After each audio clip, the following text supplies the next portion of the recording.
Hello everyone, hope you are fine.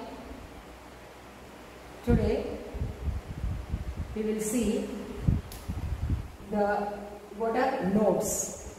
Last class we plotted the probability graph. Hope you are all clear with that graph. That is the probability density versus the radius, the distance of the nucleus R. Okay. Now we will see what are nodes. So while we are talking about the probability curve as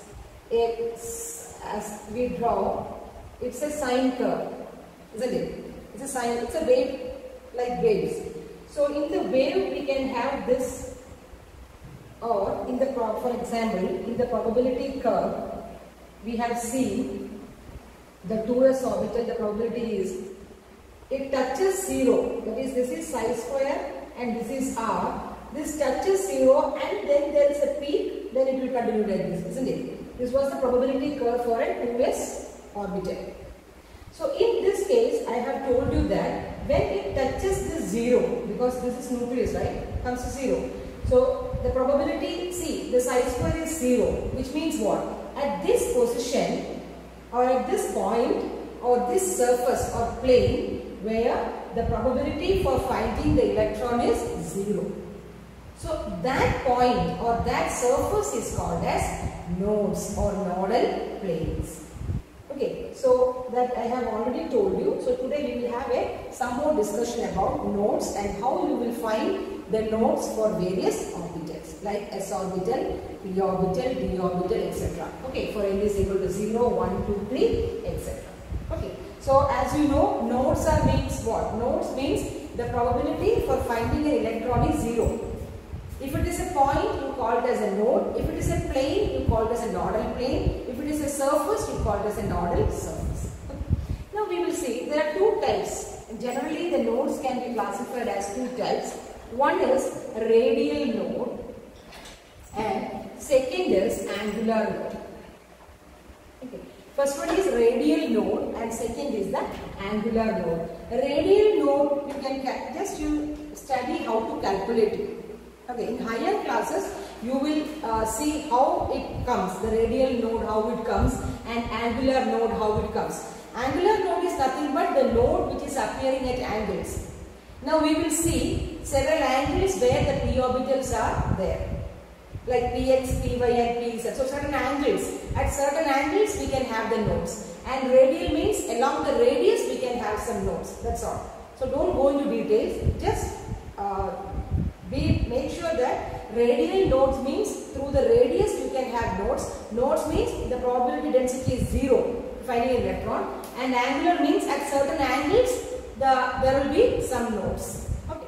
So you can calculate the radial node by a formula n minus L minus 1. See, n means principal quantum number, L means the azimuthal quantum number or subsidiary quantum number, and 1.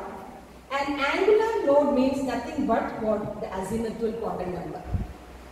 Azimuthal quantum number denotes the angular nodes, which means if the angular node L is equal to 0, which means the azimuthal quantum number is equal to 0, that is s orbital, the angular node is equal to 0.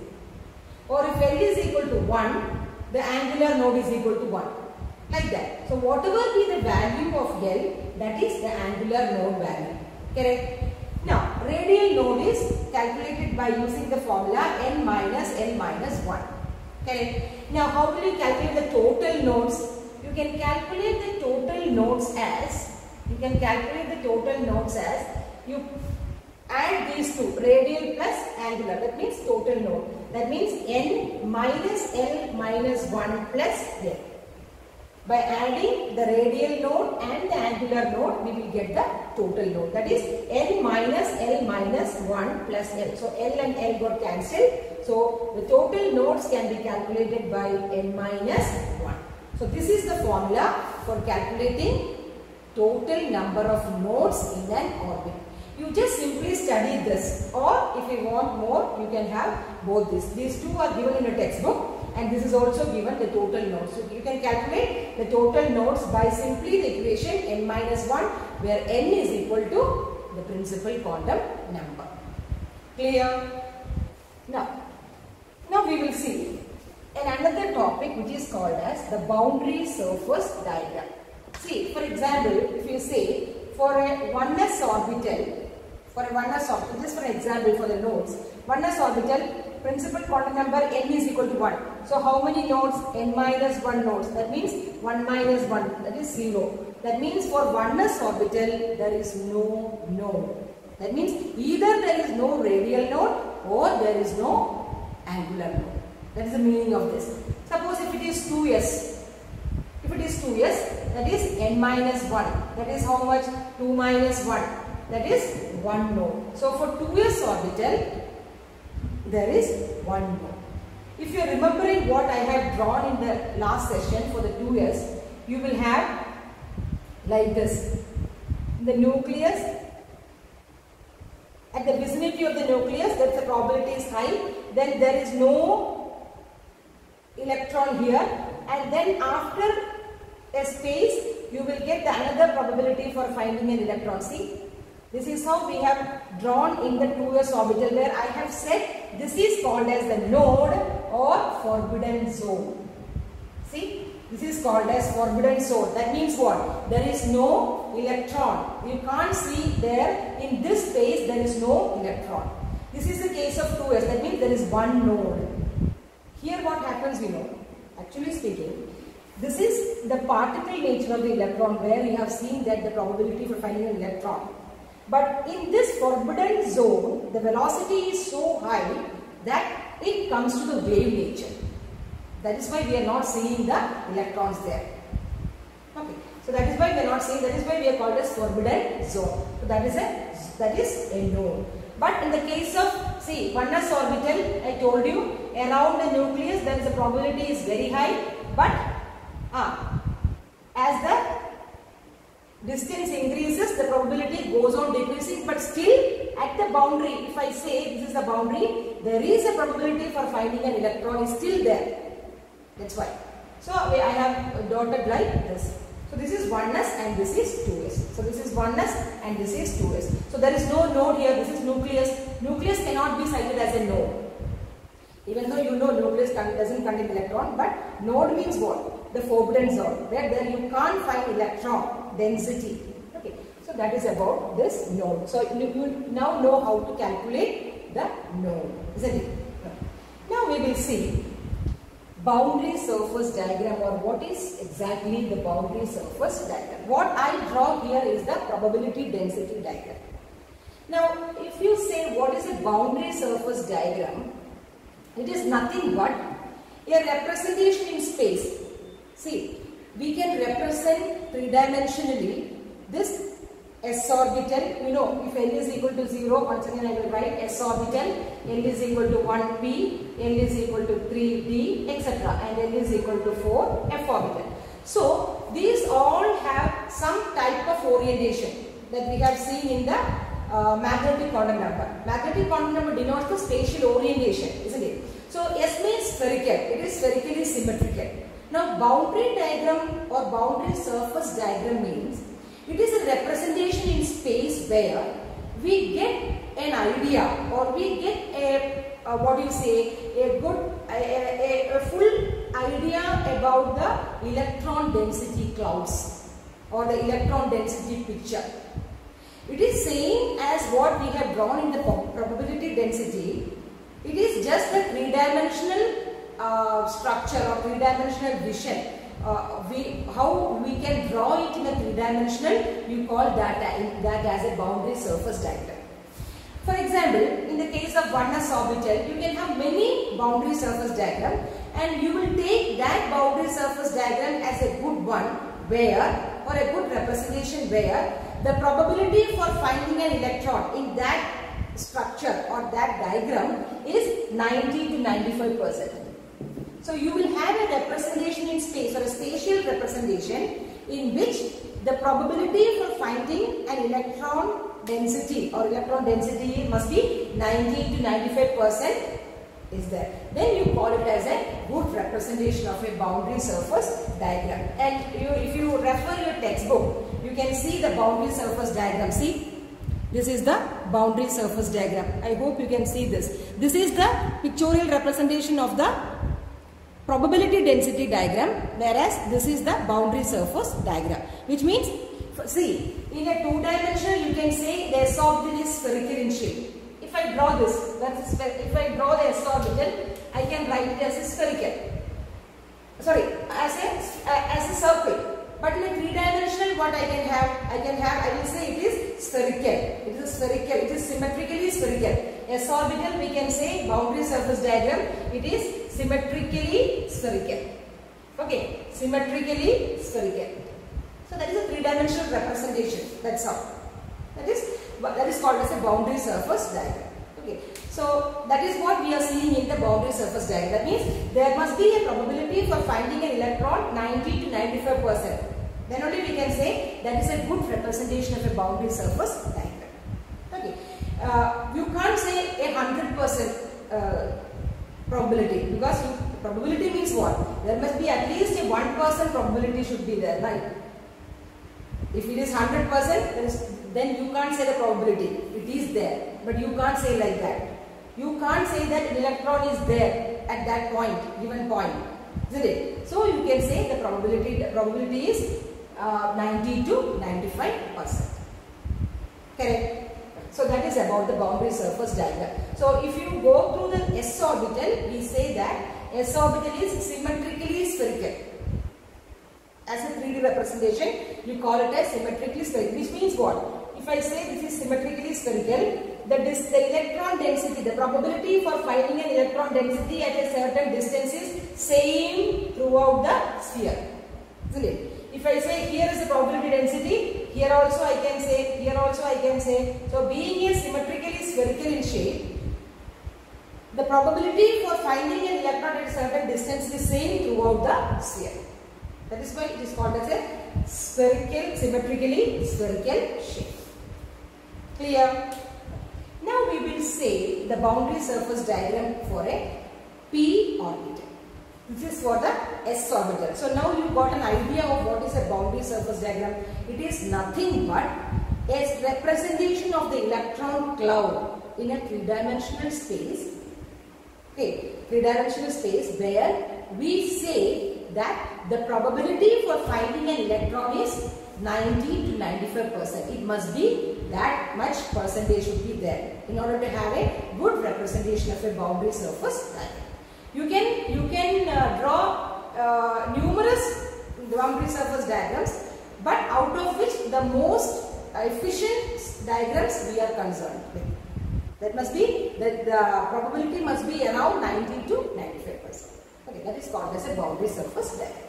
Now if you come across with the p orbital boundary surface diagram, now you know for an s orbital boundary surface diagram, the nodes also you know how you calculate n minus 1. Now for a p orbital, see, p orbital, I told you that the p orbital has got a dumbbell shape, isn't it? Dumbbell shape. And if you draw the boundary surface diagram of the p orbital, it is not spherical like s orbital. It is having a dumbbell shape, and if I draw like this dumbbell shape, okay, see, there are two lobes, you call it as lobes. There are two lobes, one on this side, if I say x, if this is x-axis, okay, if this is x-axis, so along the x-axis, this must be y and this must be z. As I told you, reference is z. For IUPAC convention, the reference is z-axis. Okay. So if this is x-axis, if you draw the p orbital shape of the p orbital in x-axis, this is a dumbbell shape. Now, very specifically I have to say is, there is, here see, at this portion, the center portion of this nucleus, if you say the center portion is nucleus, right? In this center portion, the probability for finding an electron is 0. See, here, from here it is beginning. See, the lobes are beginning from the center. Center is a point where that is called as the node. Got it? Now what is node? And in this case, it is the Px position, right? Px, it is there. So where will be the, here then you will get a nodal surface. That means you will get the y or y axis as the nodal plane. That means along this y, if I draw like this, see, if I draw like this, this surface, the y-axis surface will have that nodal plane where the probability density is 0. Or there you will call it as node. So here, this is the node.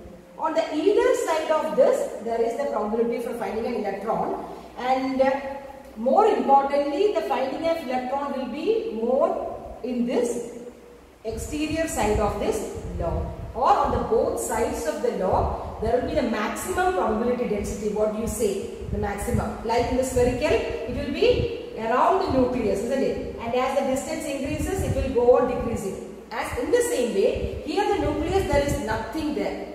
The probability of psi square is equal to 0. Are you getting it? Psi square is equal to 0. So, after that, it is the logs are coming. So, here you can find the electrons. See? Here you can find the electrons. So, this is the node or nodal plane. To be exactly, you can say it is a nodal plane.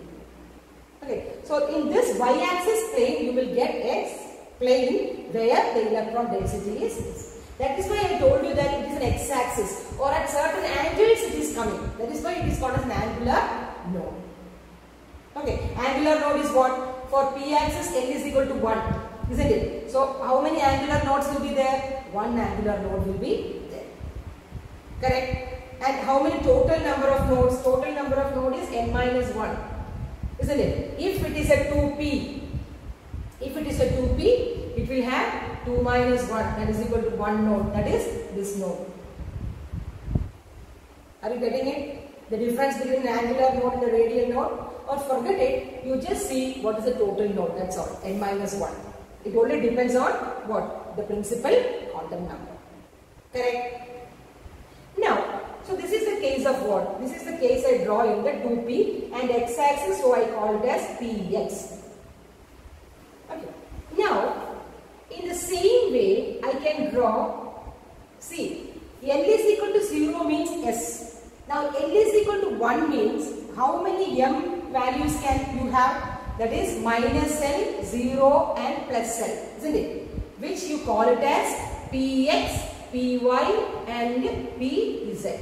The three orbitals along the x-axis you call it as Px, along the y-axis you call it as Py, and along the z-axis we call it as Pz.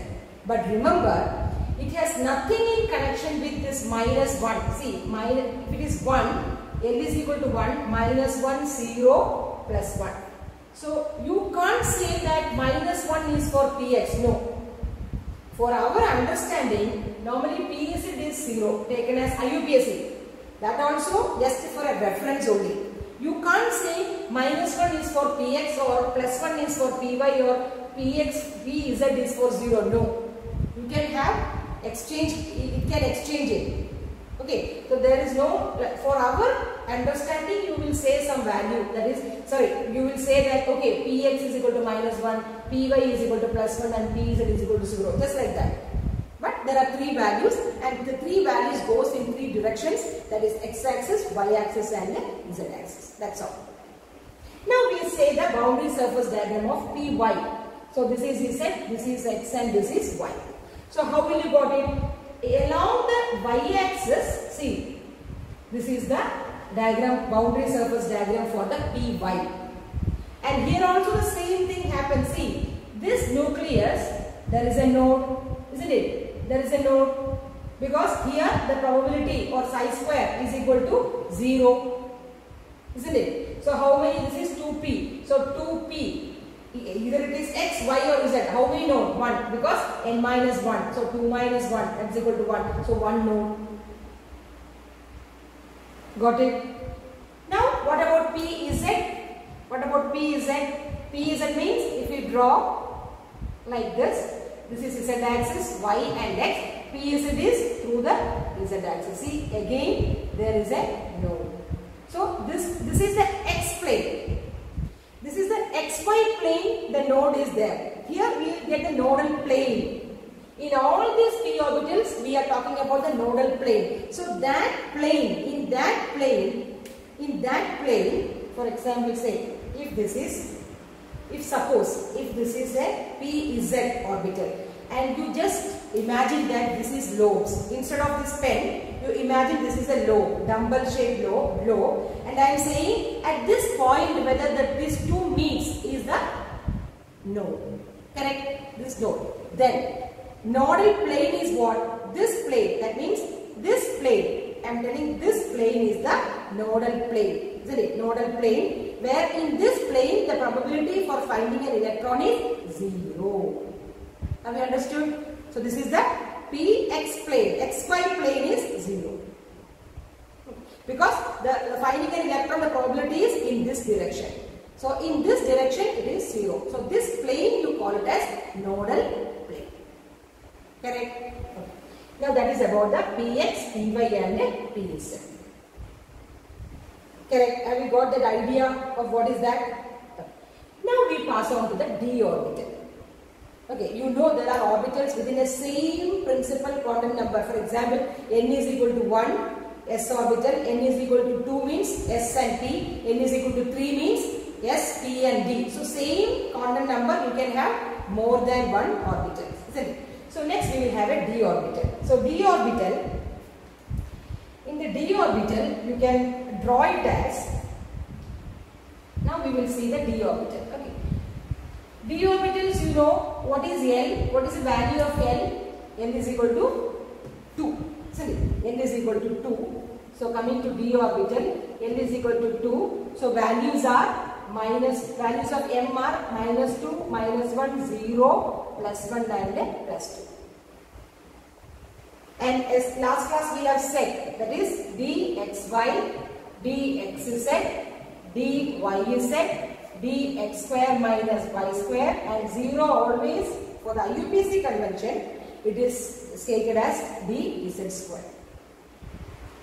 There is also boundary surface diagram for this, that is dxy, xz and yz, dz square and dx square minus y square. Okay.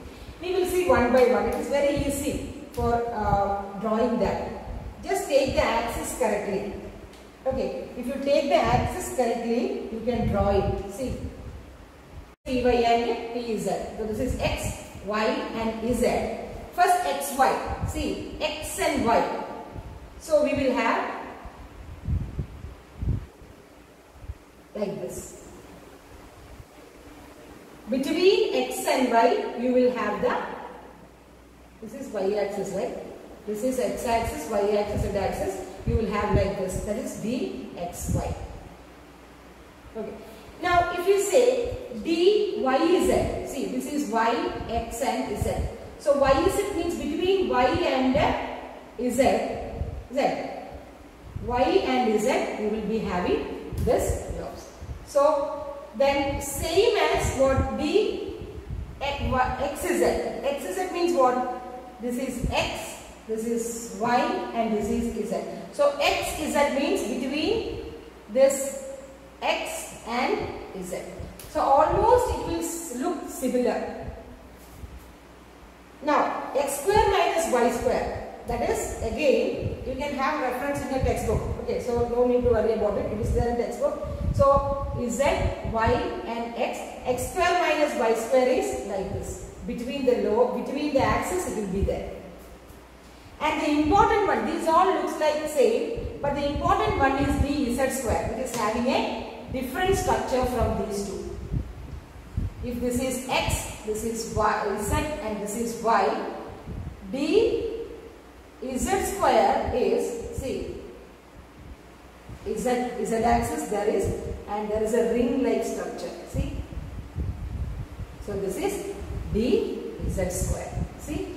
So these are the 5 boundary surface diagram for the d orbital. Okay. So now you know to draw the boundary surface diagram. You go to the textbook, it is very well, it is there. Just draw all these boundary surface diagrams of s orbital, p orbital and d orbital in your notebook. It will be familiar with you. What are the shapes of these d orbitals? According to the L value and M value, you are taking into consideration. Now you know how to find the nodes also, isn't it? Okay. Now, when you say, for example, see, if you consider the s orbital, okay, if you consider the s orbital, 1s orbital will be small. When as the principal quantum number increases, listen, as the principal quantum number increases, that means principal quantum number will give you the size, energy, etc. So the size also increases, isn't it? The s orbital size will also increases. That means the increase will be 4s will be greater than 3s, greater than 2s and greater than 1s, isn't it? Getting it? And the same way, when you consider the shape of p orbitals, the same way 2p orbital will be having less size than 3p, which is having less size than 4p, which means that as the principal quantum number increases, what will happen? The size also increases. Now what happens when the size increases? The size increases, the distance from the nucleus to the valence shell increases, isn't it? Isn't it? So the probability for finding a density is also increases. See, that is why, so according to principal quantum number, you can say it depends on the principal quantum number. That is 4s will be greater than 3s, will be greater than 2s, will be greater than 1s. And you know 1s means what? It is exactly very close to nucleus, 1s orbital. 2s means little bit far. 3s means again it will be far, isn't it? So that comes, so we can say 4s greater than 3s greater than 2s. In the same way, p as well as the d. So this is about the boundary surface diagram. That is S, P and D. F is much more complicated. You don't go into that. Now we will see the energy of all these orbitals. Okay, you know the energy will be different for all these orbitals. In fact, the energies are different for these different orbitals in the same subshell. Which means what? See, in a shell, there will be s orbital, p orbital, d orbital, f orbital, etc. All these orbitals can have different energies. Okay, different energies. That is due to the orientation. Okay, now we will see how energy depends on. Okay, how the energies depend on. So, hope you understood this boundary surface diagram and the nodes. So now we will see the energy of orbitals. This is also very important. Energy of orbitals. Okay. How you will specify the energy of orbitals, or how you talk about the energy of an orbital. What is the energy of an orbital? Now, if we consider the hydrogen atom, that is only one electron. That is 1s1. Only one electron in the s orbital. Now what happens? In the case of this hydrogen, the energy goes on increasing, or the energy depends only on the value of N. What is N? Principal quantum number. It depends only, the energy of the hydrogen s orbital or hydrogen atom depends only on the principal quantum number for a 1 electron molecule.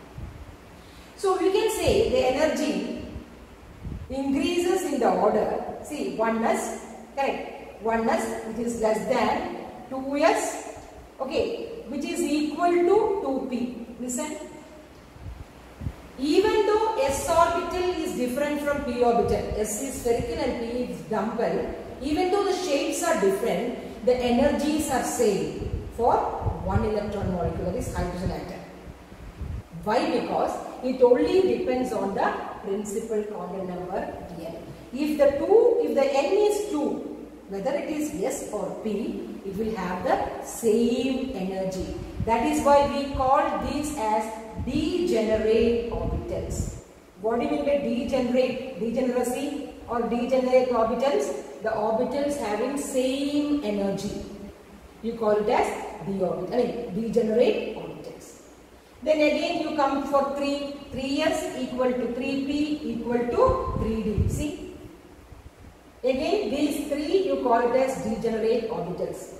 Because 3, even though s is different from p is different from d, look at the principal quantum number n, same. So for the same, it only depends on n. For one electron molecule or hydrogen atom, this can be represented as the increasing order is 1s less than 2s equal to 2p less than 3s equal to 3p equal to 3d, like it goes on. 4s equal to 4p equal to 4d is equal to 4f, like that.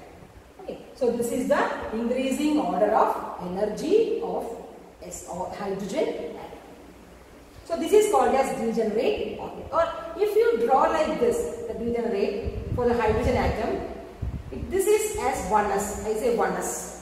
And this 1s, in this 1s, you know this electron is there in the hydrogen atom, isn't it? So that state is called as ground state.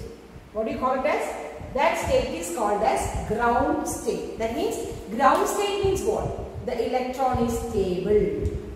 The electron is stable. Stable means what? It has less energy. Now what about, this is 2s and this is 2p. Here we can have 3s, then 3p and 3d. Why I put dot?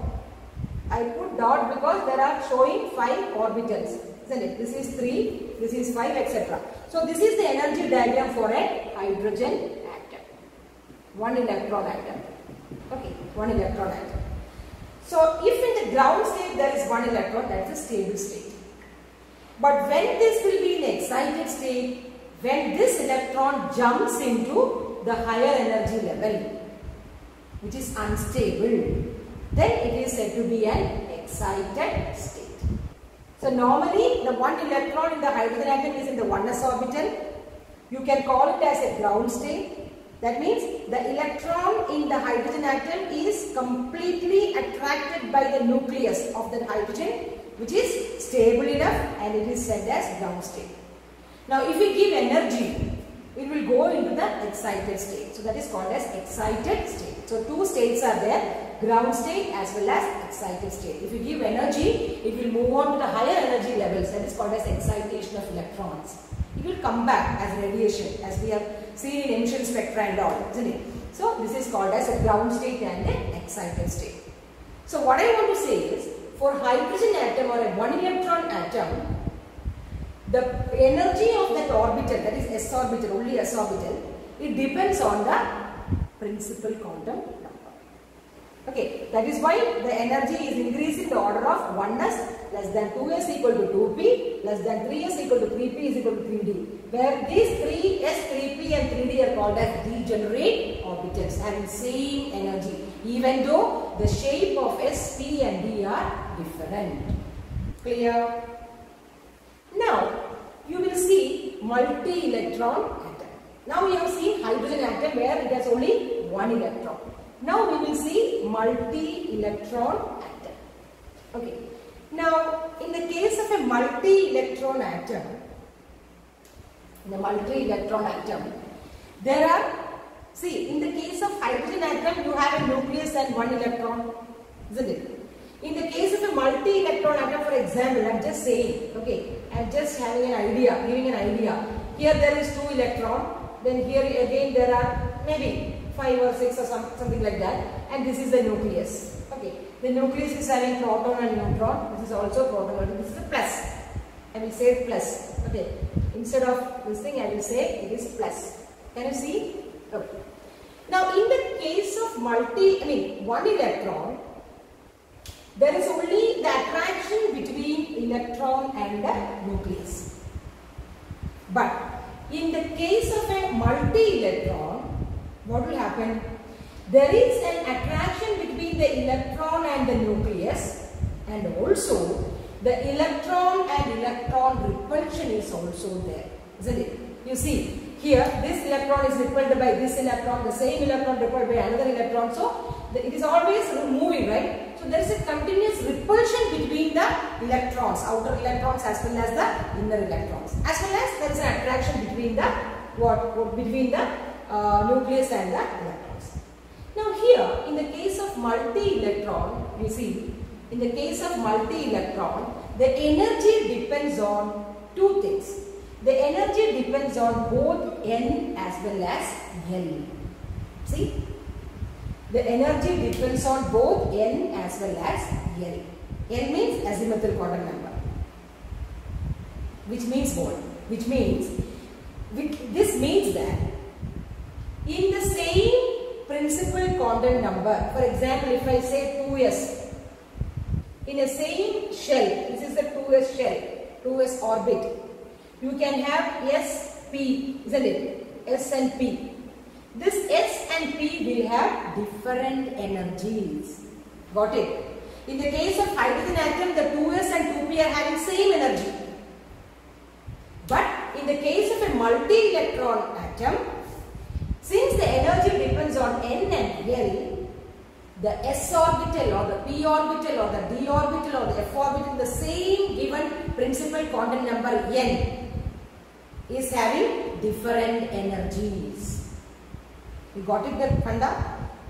For the same principal quantum number, for example, if I say 4, N is equal to 4, you will have S, N is equal to 4, N is equal to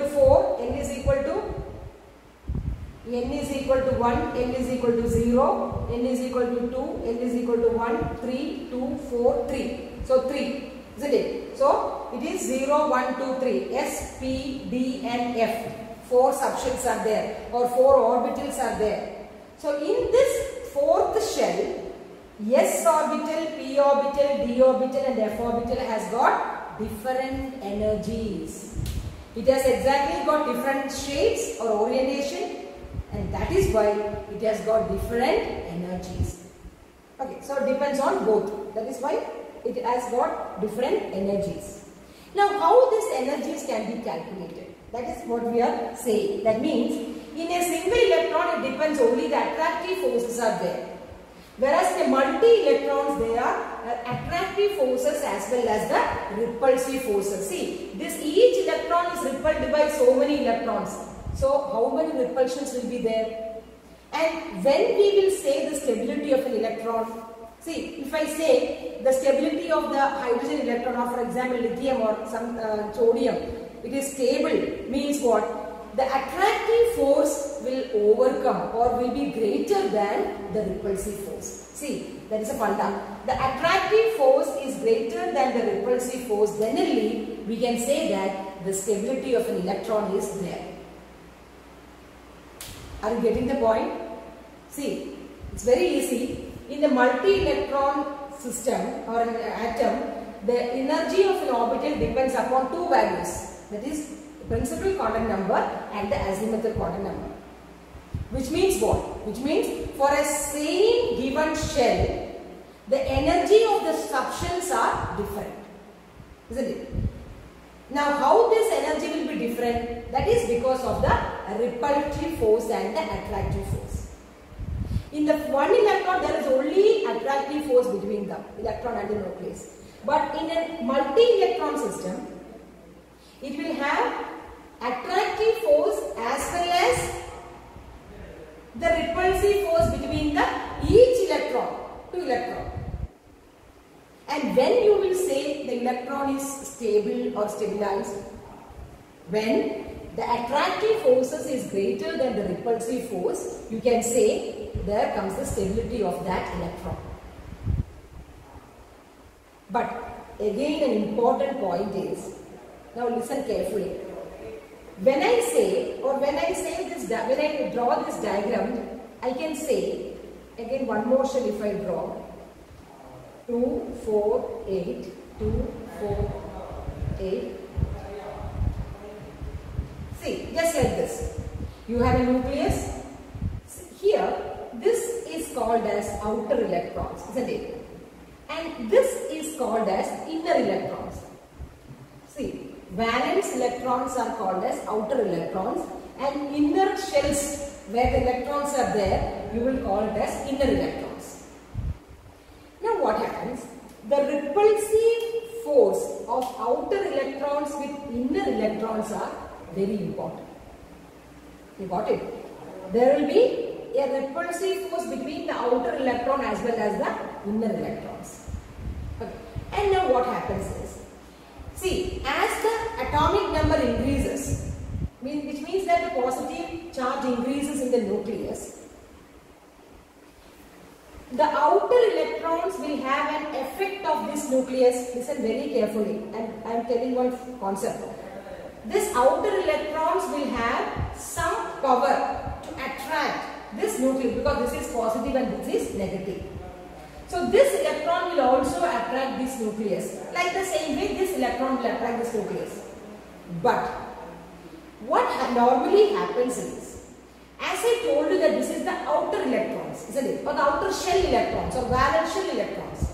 Now what happens is, the valence shell of the outer electron does not get this full positive charge attraction of the nucleus. Listen, you know that, what is this? This I can say, this is Z effective into E, isn't it? That is the effective nuclear charge of the nucleus, or the effective nuclear charge. That is Z effective into E. Correct?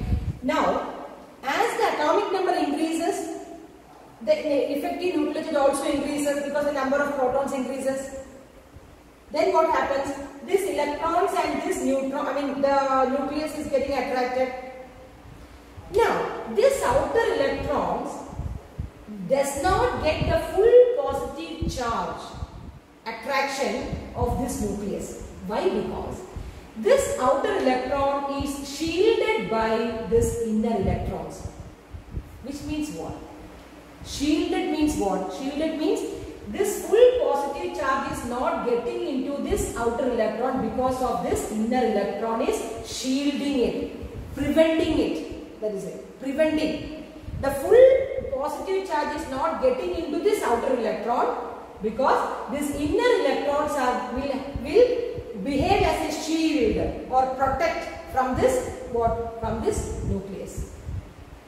So that effect whereby the inner electrons are the outer electrons are shielded by the inner electrons.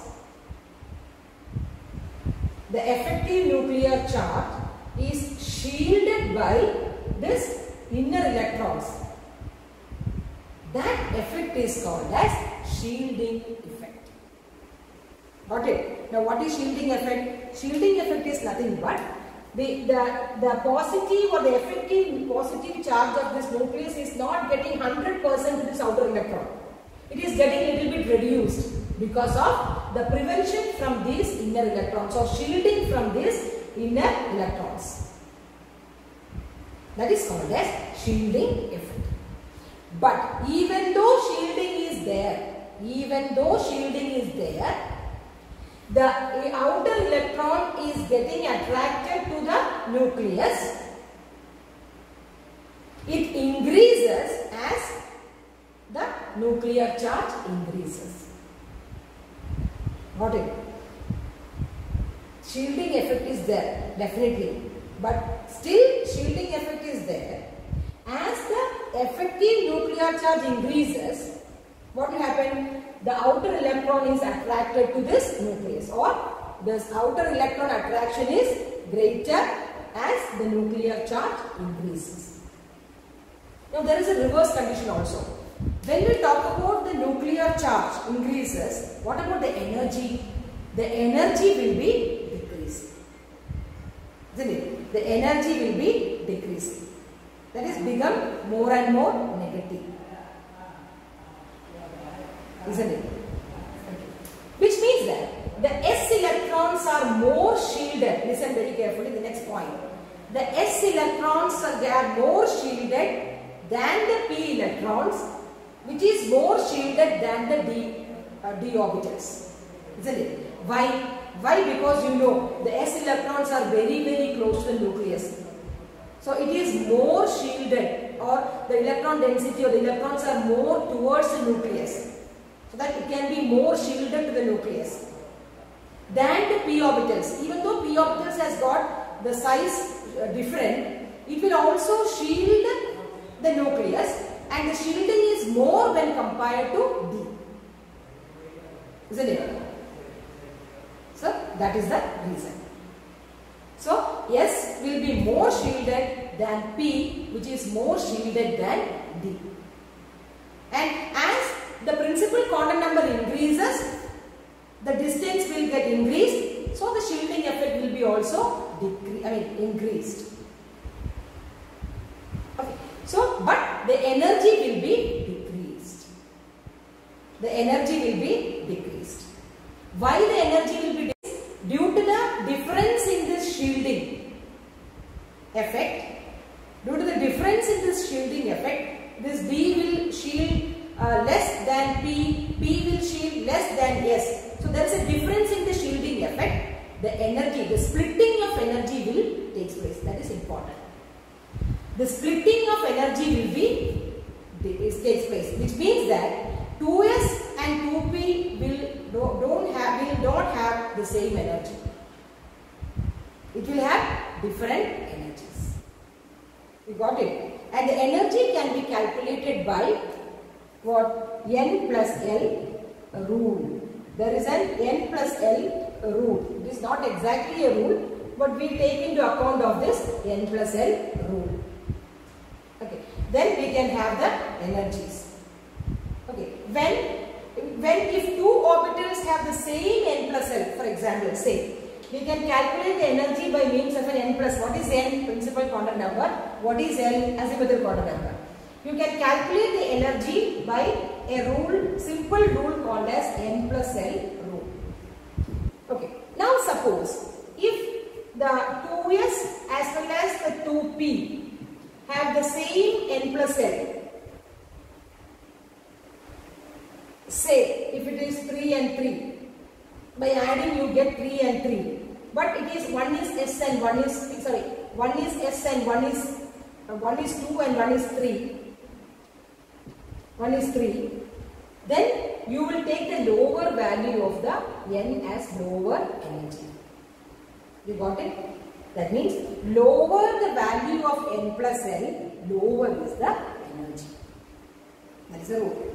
So if two have the same N plus L value, the two are the same N plus L value, then the N, which is having the smaller N value, will have the smaller energy.